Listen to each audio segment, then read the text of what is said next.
মতবাদ মুক্ত একটা ইসলামের বাংলাদেশ প্রতিষ্ঠার উপকার আমাদের মহান নেতা শহীদ ওসমান হাদি বিচারের দাবিতে এখানে এসেছে।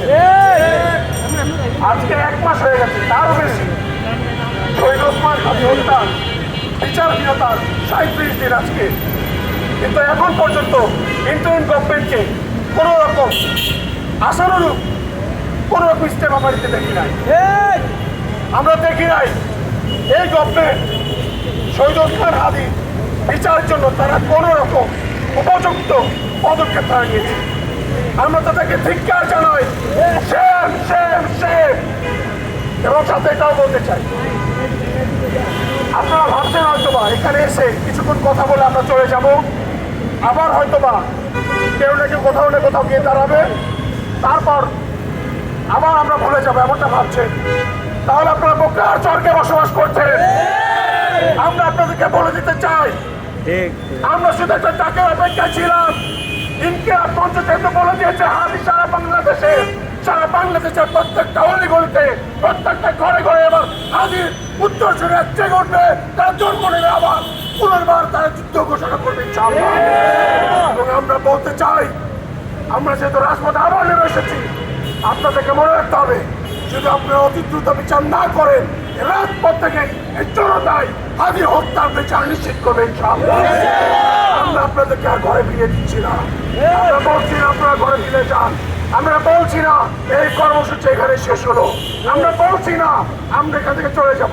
আমরা বলতে চাই, আমরা আমাদের প্রত্যেকটা ভাইয়ের হাতে হাত ধরে এখানে দাঁড়াতে চাই, আমরা হাতে হাত ধরে দাঁড়িয়ে থাকবো ইনশাআল্লাহ, যতক্ষণ পর্যন্ত এই ভারতীয় আধিপত্যবাদের বাংলাদেশ থেকে উৎখাত করা হচ্ছে, ততক্ষণ পর্যন্ত আমরা হাতে হাত ধরে রাখবো ইনশাআল্লাহ।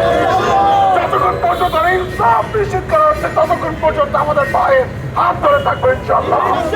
যতক্ষণ পর্যন্ত আমাদের নেতা ওসমান হাদি বিচার নিশ্চিত হচ্ছে, ততক্ষণ পর্যন্ত আমরা লড়াই চালিয়ে যাবো ইনশাআল্লাহ। আমরা আপনাদের সবাইকে আহ্বান জানাচ্ছি, আপনারা প্রত্যেকে আসুন, হাতে হাত ধরে, দলে দলে, ভাইয়েরা আসুন, বোনেরা আসুন, চাচারা আসুন, চাচিরা আসুন, মায়েরা আসুন, প্রত্যেকে আসুন, একসাথে দাঁড়ান। আমরা আপনাদেরকে বলতে চাই, আমরা তো আপনাদেরই সন্তান। আজকে শহীদ ওসমান হাদি বাংলাদেশের জন্য কথা বলেছে, তাই তাকে এই দেশে ওরা বাঁচতে দিল না। আপনার সন্তান আপনি জন্ম দিচ্ছেন, কালকে ও এই দেশের জন্য যখন কথা বলবে, ওকে হয়তো ওরা বাঁচতে দিবে না। আপনারা এটা চান? আমরা কেউ চাই না আমাদের কোনো ভাই হারান, কোনো বোন হারান, আমাদের কোনো বিপ্লবী যোদ্ধা হারান। আমরা চাই এইবার যদি আর কেউ আমাদের কোনো ভাই বোনের দিকে রক্তচক্ষু দিয়ে তাকে অযোগ্য রূপে ফেলবে। আমরা সবাইকে বলে দিতে চাই, এই লড়াই যেহেতু শুরু হয়েছে, এই লড়াই চলছে, এই লড়াই চলবে ইনশাআল্লাহ। এবং আপনাদের সবাইকে আমরা আহ্বান জানাচ্ছি, আপনারা প্রত্যেকে আবারও চলে আসুন। জুলাই যেভাবে নেমে এসেছিলেন ভাইয়ের হত্যার বদলা নিতে, জুলাই যেভাবে আপনারা আজকে নেমে এসেছেন পরের হত্যার বদলা নিতে, আমাদের বদলা কিন্তু দেওয়া হয় নাই, বিপ্লব এখনো সম্পূর্ণ হয় নাই, আমাদেরকে বিপ্লব সম্পূর্ণ করে ঘরে ফিরে যেতে হবে ইনশাআল্লাহ। ইনকিলাব ইনকিলাব।